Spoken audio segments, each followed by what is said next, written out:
Vamos lá, capítulo 3 hoje, protocolos e modelos, tá?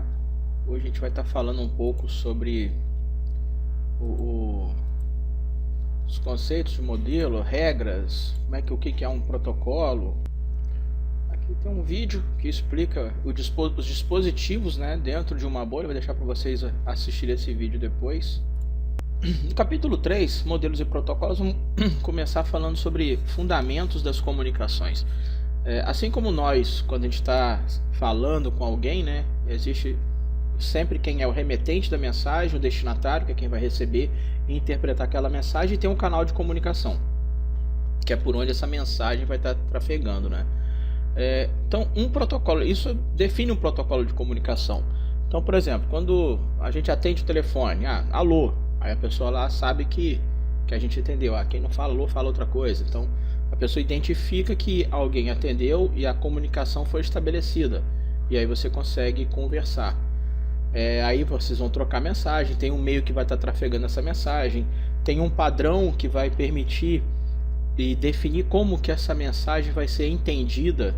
Então, por exemplo, o idioma é um protocolo, é um padrão de comunicação. Vamos conversar em português, vamos conversar em inglês. Eu não falo chinês, mas você está conversando comigo em chinês, então eu não vou entender nada. Ou seja, o protocolo é diferente, então a gente não entende a mensagem.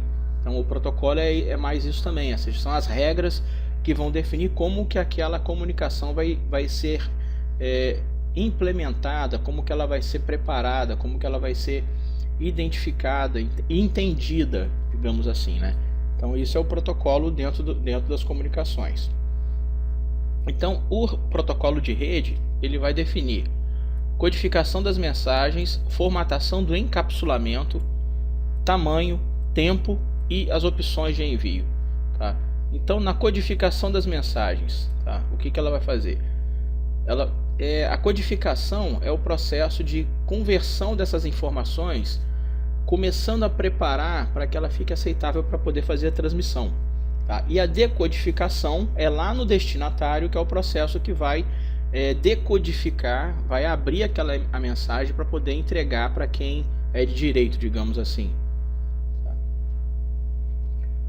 Formatação e encapsulamento. Então, quando uma mensagem está começando a ser preparada para poder ser transmitida pelo meio de transmissão, quando a gente tem uma pilha de protocolos, né?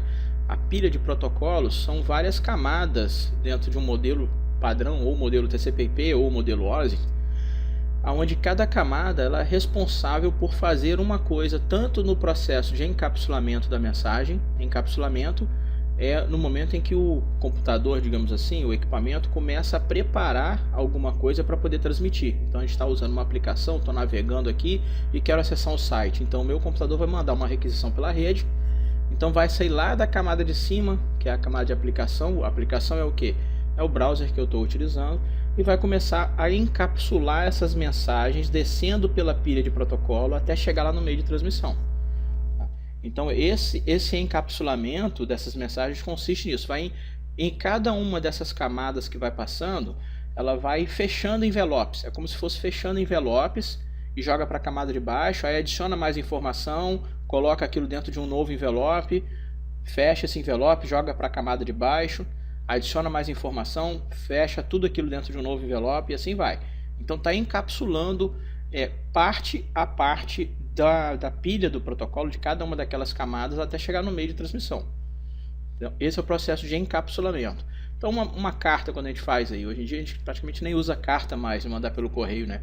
Mas é uma espécie de encapsular alguma coisa. Escrevi a carta, beleza, estou aqui escrevendo, acabei de escrever, vou dobrar o meu papel, coloco dentro do envelope, fechei o meu envelope. Do lado de fora eu vou colocar endereço do remetente, endereço do destinatário, algumas outras informações relevantes, coloquei lá no meu envelope, fechado, ou seja, defini uma mensagem, empacotei aquela mensagem, encapsulei aquela mensagem e vou mandar. Quando chegar lá no destino, vai conferir se é o destinatário mesmo, certinho, vai abrir, ou seja, vai desencapsular e vai ver o conteúdo da mensagem.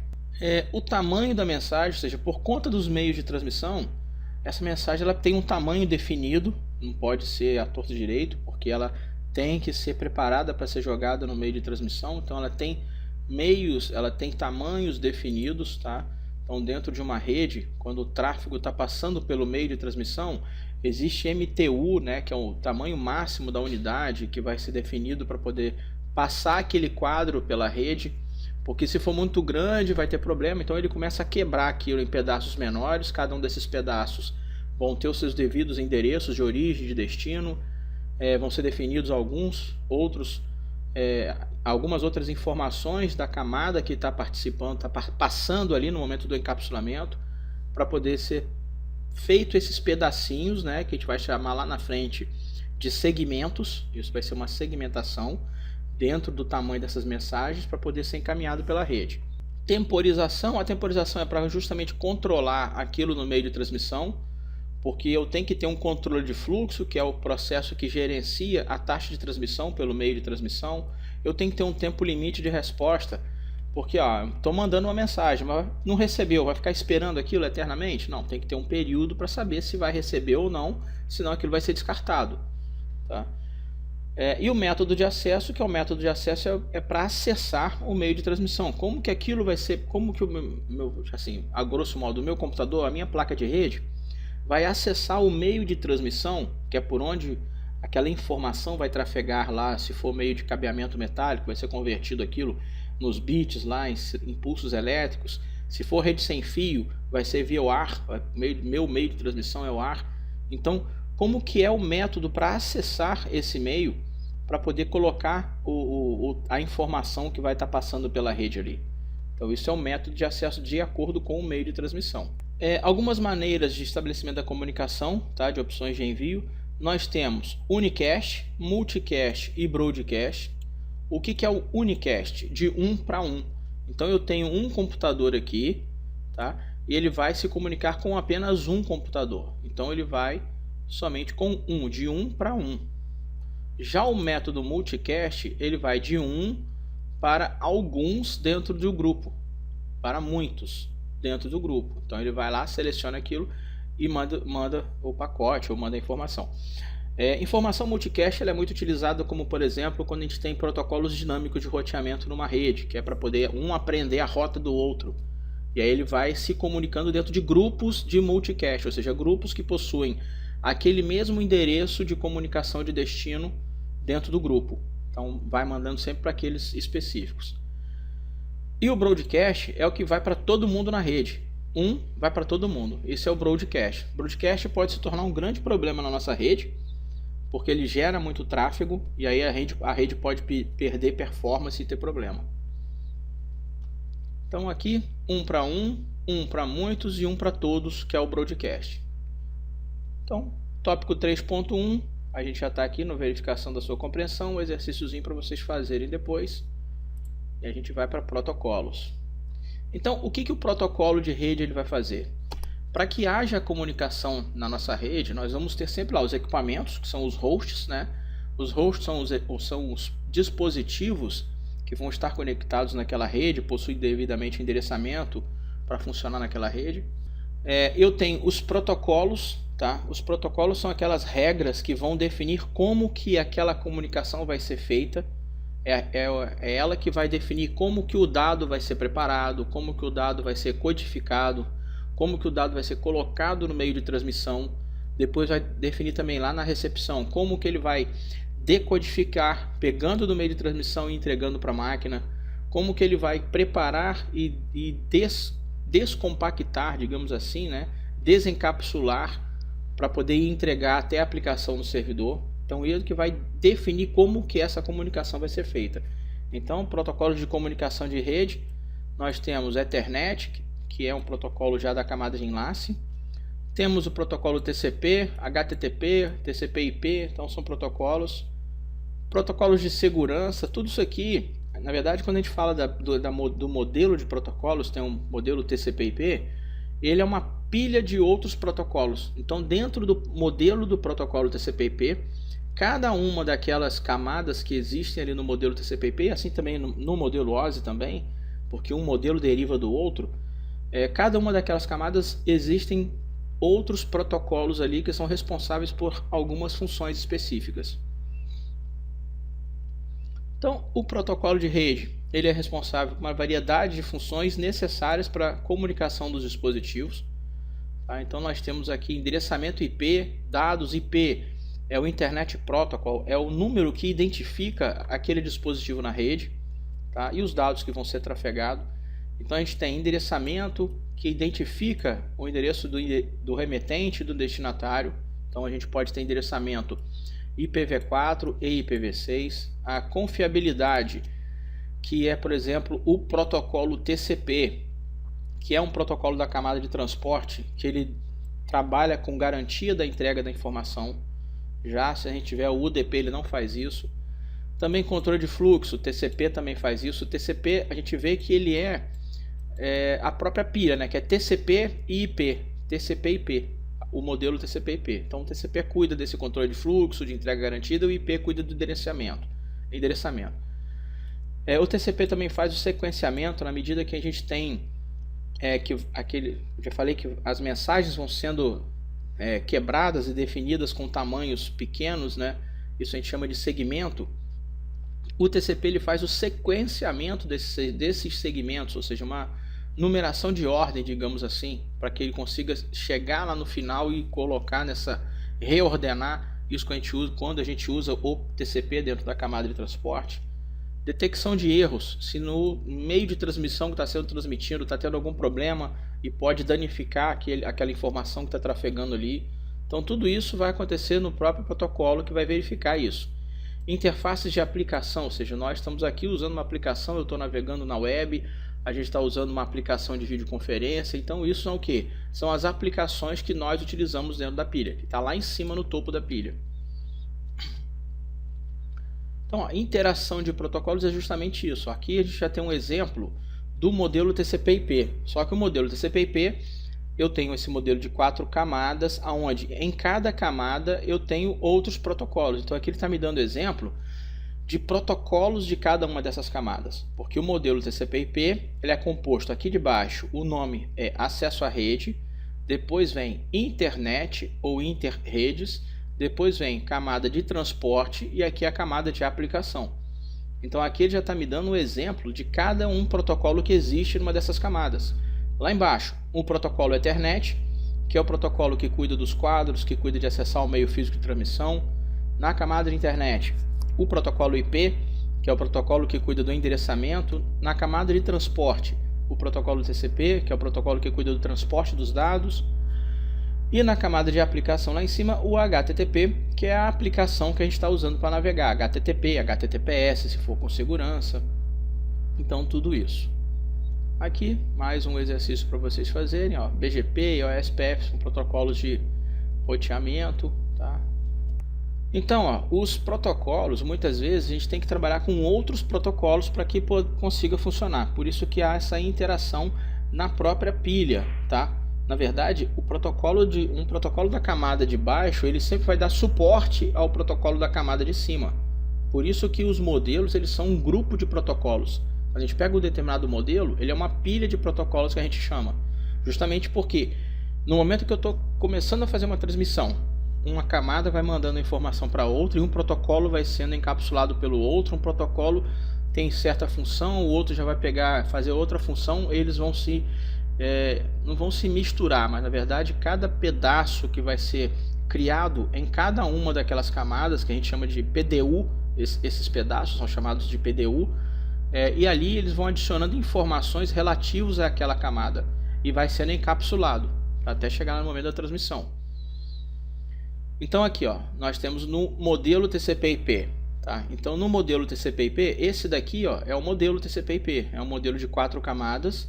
Na camada de baixo eu tenho a camada de acesso à rede, depois a camada de internet, depois a camada de transporte e depois a camada de aplicação, onde cada uma dessas camadas tem os seus devidos protocolos que atuam ali fazendo alguma coisa. Tá? Então quando a gente está no momento de transmissão, vai encapsular de cima para baixo, chegou lá no destino, vai desencapsular de baixo para cima até entregar na aplicação.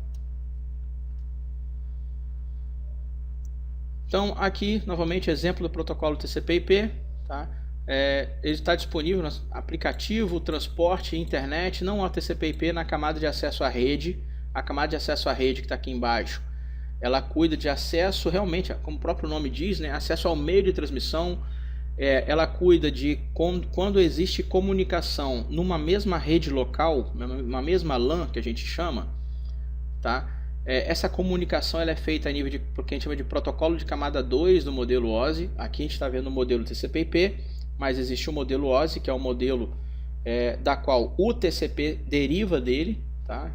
Então, na camada de acesso à rede é onde numa rede local, ou seja, no mesmo segmento de cabeamento físico lá de equipamentos, onde eu não tenho redes lógicas diferentes. Redes lógicas são redes de endereçamento IP diferentes umas das outras. Nessa comunicação de rede local, a comunicação acontece na camada de acesso à rede do modelo OSI, do modelo TCP/IP, que é aqui, ó, na camada de Ethernet, porque ela usa os quadros para poder fazer esse envio e recepção se baseando no endereçamento MAC. O endereço MAC é o endereço da placa de rede de cada um dos dispositivos. Então, a suíte de protocolos é justamente isso, ó. Protocolo TCP/IP, a pilha, tá? Camada 1 é a camada de acesso à rede, a camada 2 é a camada de internet, a camada 3 é de transporte, a camada 4 é de aplicação. E aqui eu tenho os devidos protocolos ou as devidas aplicações que rodam na camada de aplicação. Aqui eu tenho os devidos protocolos de transporte que estão na camada de transporte. Aqui eu tenho os devidos protocolos de internet ou de interredes que estão na camada de internet. E aqui, por exemplo, a IPv4, IPv6, que é o endereçamento, ICMPv4 e ICMPv6, que é a parte de ping, né, testes de envio e recepção. OSPF, IGRP, BGP, RIP, RIP2 são os protocolos de roteamento. Então, tudo que diz respeito a endereçamento e roteamento está na camada de internet. E aqui a camada de acesso à rede, que está aqui, ó, o ARP, que é o que cuida de comunicação em nível de camada 2, o Ethernet, que é aquela rede cabeada que a gente usa, o WLAN, que é o protocolo de acesso da rede sem fio, então está na camada aqui de acesso a redes. Então, camada de aplicação, alguns exemplos. Camada de aplicação, exemplos de protocolos da camada de aplicação, o e-mail que a gente usa, FTP para fazer transferência de arquivos, acessar um site. Eu estou usando um protocolo da camada de aplicação, que é o HTTP, ou o HTTPS, que é o HTTP com segurança. Então, aqui, ó, eu estou navegando aqui, ó. Esse aqui é o site que eu estou navegando, então tá aqui, ó, HTTPS, ó. Esse aqui é o protocolo da camada de aplicação, ou seja, é a aplicação que eu estou utilizando. Então, quando eu dou para acessar um site, um enter aqui, vai encapsular, partindo da camada de aplicação, vai encapsular aquelas informações até chegar lá na rede, mandar pela internet, chegar lá no destino que é o servidor, desencapsular no servidor e entregar para qual é a aplicação que responde o HTTPS, que vai ser o servidor web. E assim ele vai responder para mim, encapsulando lá e trazendo a resposta. Então, no processo de comunicação, tá? Aquilo que eu falei, no processo do encapsulamento,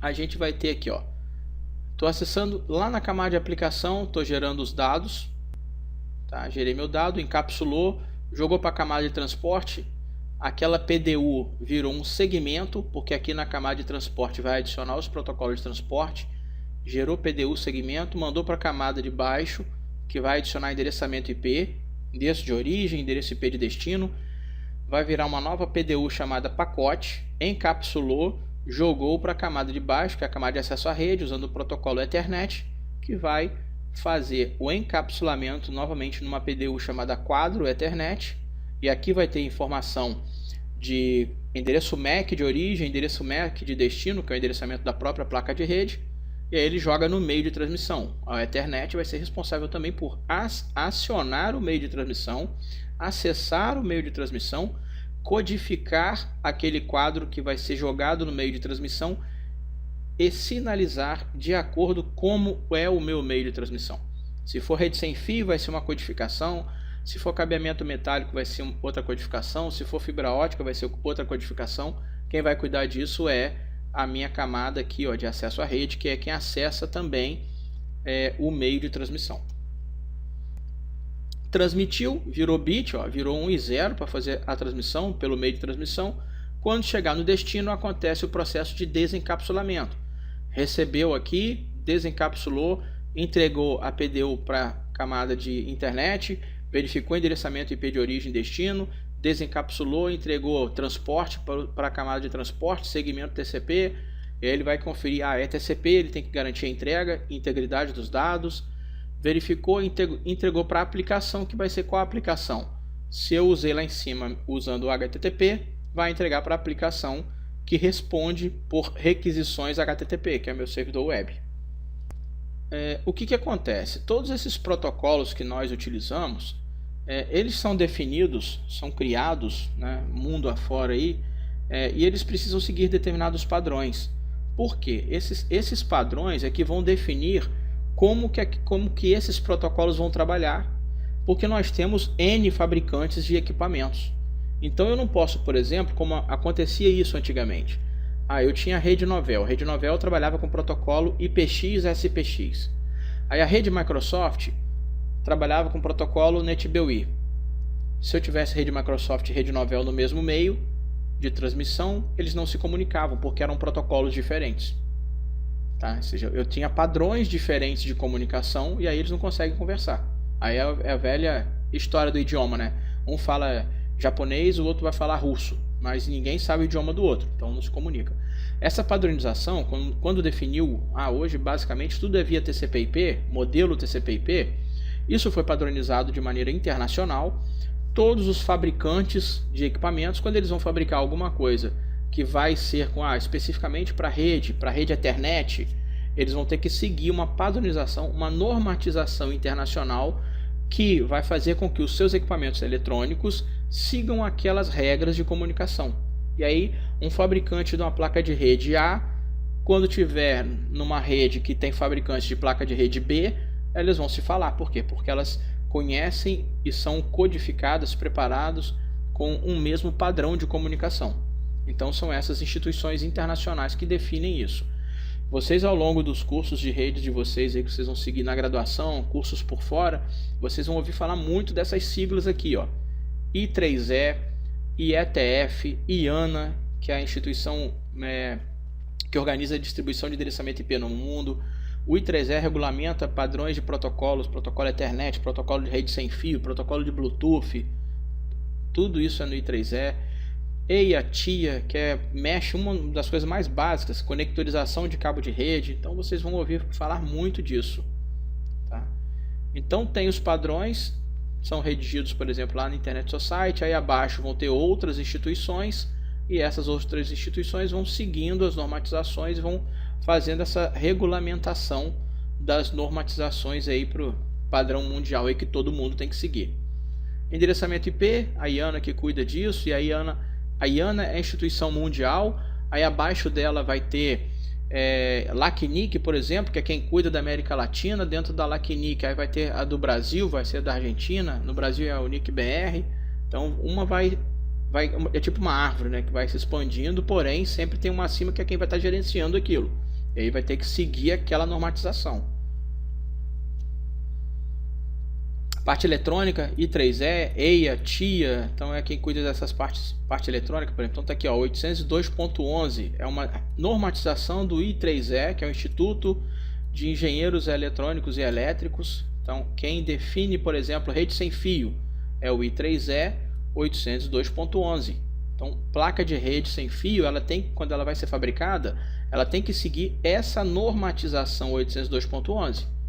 Para poder fazer com que ela funcione com outras e funcione acessando de maneira correta. A placa de rede comum, Ethernet, ela vai ter que seguir a padronização 802.3. Então, 802.3 é o protocolo Ethernet que é definido na instituição internacional I3E. IEEE, a gente fala I3E para ficar mais fácil para a gente falar. E assim, ou seja, são essas normatizações que existem. Aqui tem um laboratório para vocês fazerem, é só fazer uma pesquisa, né? Testando os conhecimentos de novo. Modelo de referência. Modelo de referência justamente é para isso, ou seja, quando a gente vai, por exemplo, alguém que vai desenvolver uma aplicação, vai desenvolver alguma coisa que vai ter que trabalhar em rede, não precisa inventar uma comunicação em rede. Por quê? Porque a comunicação em rede já existe. Então essa pessoa que está desenvolvendo, ela pode pegar esse padrão que já existe, por exemplo, o padrão do TCP/IP ou padrão do OSI e já usa essa padronização para poder fazer com que aquilo realmente funcione e tenha o mesmo padrão de outros equipamentos, de outras aplicações para que possam conversar. Por isso esse modelo de referência. Referência, o próprio nome já diz, ele tem que ser referência para aquilo que está sendo feito. Então tudo que vem a ser feito para rede, por exemplo, de sistema, de alguma coisa, vai ter que ter um modelo de referência que é o que todo mundo usa, para que haja uma padronização de todo mundo que trabalha com isso. Por isso o modelo de referência. E aí nós temos dois modelos, que é o modelo de referência OSI e o modelo de referência TCP/IP. O TCP/IP, que nós já vimos aqui um pouco mais acima, né, daquele modelo de 4 camadas. O modelo de referência OSI é um modelo de 7 camadas, porém o modelo TCP/IP ele deriva do modelo OSI. Ele foi um modelo mais simplificado. Então nós temos aqui o modelo OSI, 7 camadas. Camada número 1 é a camada física, depois enlace de dados, rede, transporte, sessão, apresentação e aplicação. E no modelo TCP/IP, acesso à rede, internet, transporte e aplicação, que nós já vimos ali. E aqui nós temos os protocolos de cada uma dessas camadas. E existe a inter-relação entre esses dois modelos. Então, por exemplo, no modelo OSI, a camada física e a camada de enlace de dados, essas duas primeiras camadas do modelo OSI, elas estão dentro da camada de acesso à rede do modelo TCP/IP. E quais são os protocolos que existem aqui? Ethernet, WLAN, Frame Relay, por exemplo, para acessar o meio, PPoE, então são subprotocolos, endereçamento MAC. Então tudo isso está aqui, são os protocolos ARP, RARP, que fazem parte dessas camadas aqui de baixo, dessas duas ou dessa. Camada de internet do TCP/IP é a camada de rede do modelo OSI. Aí, às vezes tem que ter um cuidado, tá? O que acontece? Às vezes muita gente fala, quando está fazendo referência a alguma coisa que acontece nessa pilha, então tem gente que confunde endereçamento de rede. Quando a gente fala endereço de rede, eu estou me referindo ao modelo OSI, que é aqui, que é endereçamento IP, que no modelo TCP/IP seria endereçamento de internet. Então internet e rede é o endereçamento IPv4 ou IPv6. Tem gente que às vezes confunde, quando fala endereçamento de rede baseando no modelo OSI, acha que é o endereço de acesso à rede aqui, porque aqui é o endereçamento MAC, que é o endereço da placa de rede física. Deixa minha janela aqui, que tem um cachorro chato latindo aqui no vizinho.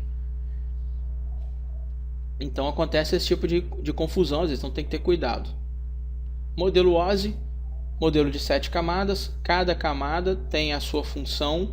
Lembrando que a camada de baixo, ela sempre dá suporte para a camada de cima. Por quê? Porque no momento da transmissão, ele vai encapsular os dados e jogar para a camada de baixo. No momento da recepção, lá no destinatário, ele vai desencapsular e jogar para a camada de cima, até chegar na aplicação. Então aqui, o que cada camada faz. Modelo TCP/IP, mesma coisa também, o que as camadas fazem. Lembrando que existe a relação, né? Então o que acontece na camada física e enlace de dados é o que acontece no acesso à rede.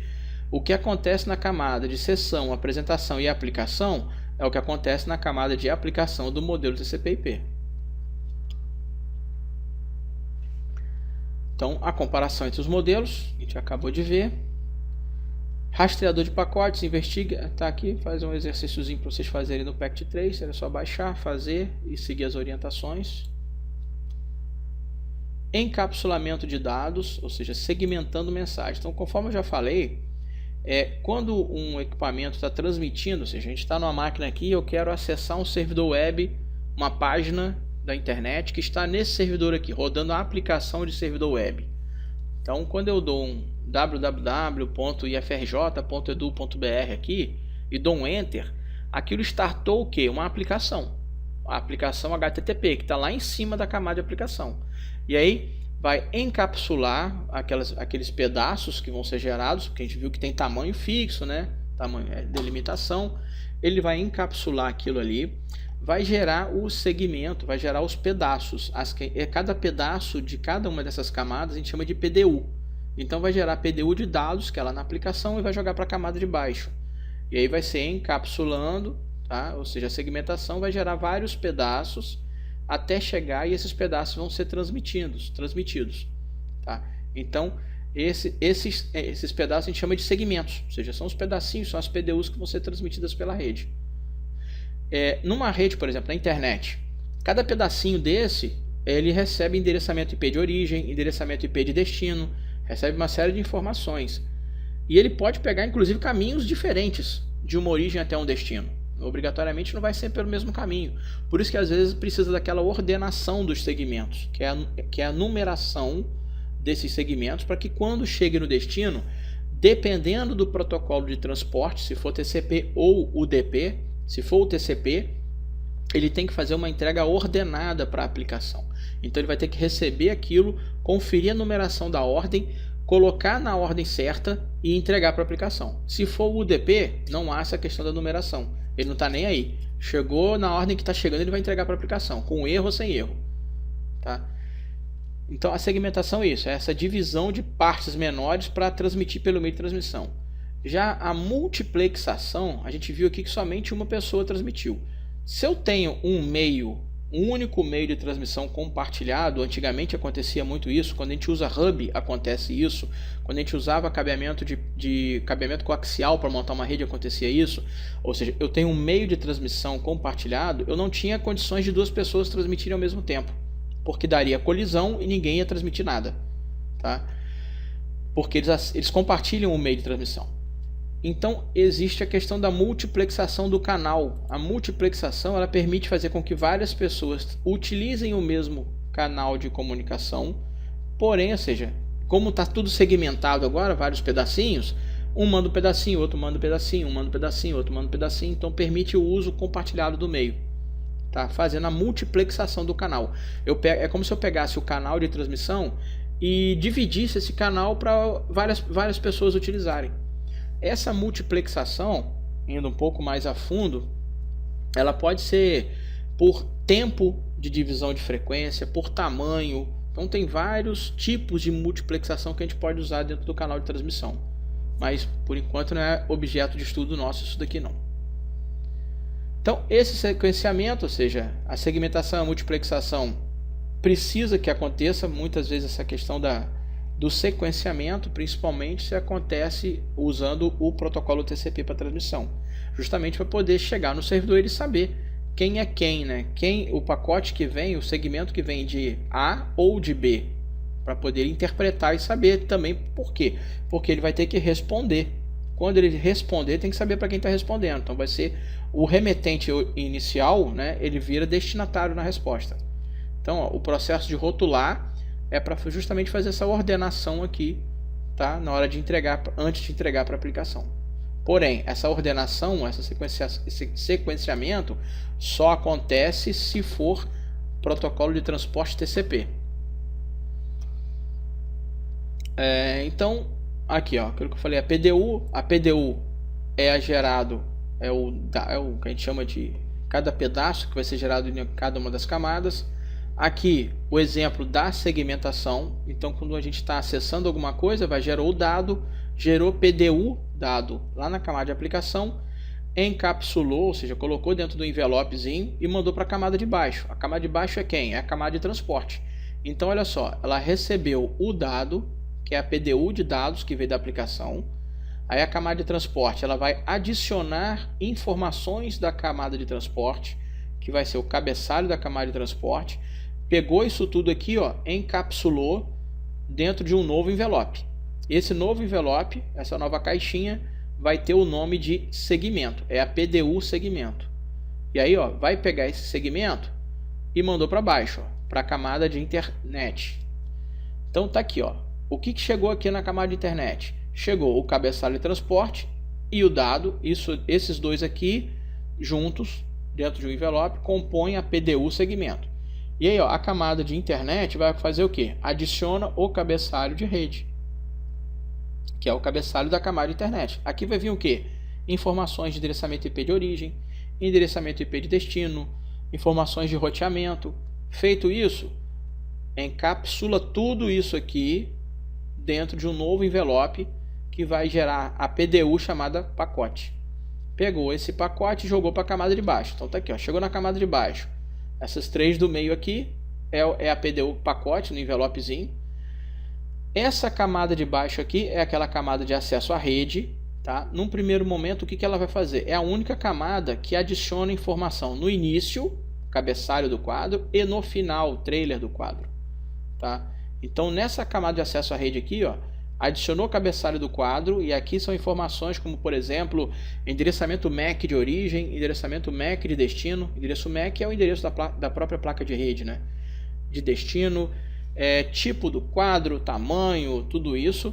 E no final são as informações para verificação de erro, tá? Que a gente chama de FCS. São cálculos que são inseridos aqui para verificar se tem erro no quadro ou não ao longo do transporte. Feito isso aqui, o que vai fazer? Vai encapsular tudo isso aqui agora numa nova PDU chamada quadro. E para jogar no meio de transmissão, essa camada aqui, ó, ela ainda aqui que ela vai fazer, essa camada de baixo, que aqui ainda é a camada de acesso à rede. De acordo com o meio de transmissão, se é cabeamento metálico, cabeamento de fibra ótica, se é rede sem fio, se é cabo de linha telefônica. Então, de acordo com o meio de transmissão, com o protocolo do meio de transmissão de comunicação ali, ele vai codificar aquele quadro de acordo com o meio, sinalizar o meio e vai despachar. Então, mandou. E aí vai chegar lá no destino. Aqui tem o que eu falei. O processo do encapsulamento. Tá? Acessando uma página, por exemplo, uma página web. Gerou o dado. Tá aqui. Aí ele vai gerar, adicionou, gerou a PDU, jogou para a camada de baixo, adicionou informações de cabeçalho da camada de transporte, gerou a PDU, jogou para a camada de baixo, que vai virar PDU pacote, com informações de cabeçalho, jogou para a camada de baixo de acesso à rede, adicionou informações do quadro, trailer do quadro, gerou a PDU, codificou, jogou no meio de transmissão e vai chegar lá no cliente. Isso aqui está o processo de devolução de uma página que foi requisitada para acessar. E o desencapsulamento, quando chegar lá no meu cliente, tá? Quando chegou na página, ele vai desencapsulando um a um até chegar os dados que vai ser entregue. Por exemplo, aqui ó, ele está respondendo com uma página de internet para o meu browser, para entregar para a minha aplicação o protocolo HTTP, que é a aplicação que eu estou utilizando. Ele vai desencapsulando um a um e conferindo aquelas informações e vai entregar a página agora para o site que eu estou acessando lá. Que é a aplicação HTTP. Mais um exercíciozinho para vocês. Acesso a dados. Então a gente vê que eu tenho endereço de origem e destino da camada de rede, endereço de origem e destino da camada de enlace de dados. Então é aquilo que eu falei. Nós temos camada de rede agora. Estou me referindo a qual modelo? Modelo OSI. Não é camada de acesso à rede, camada de rede. Camada de rede, modelo OSI, se fosse no modelo TCP/IP, seria camada de internet. Quais são os endereços que são adicionados ali? Endereçamento IP, de Internet Protocol. Então eu tenho aqui ó, endereço IP de origem e endereço IP de destino. Faz o encapsulamento ali.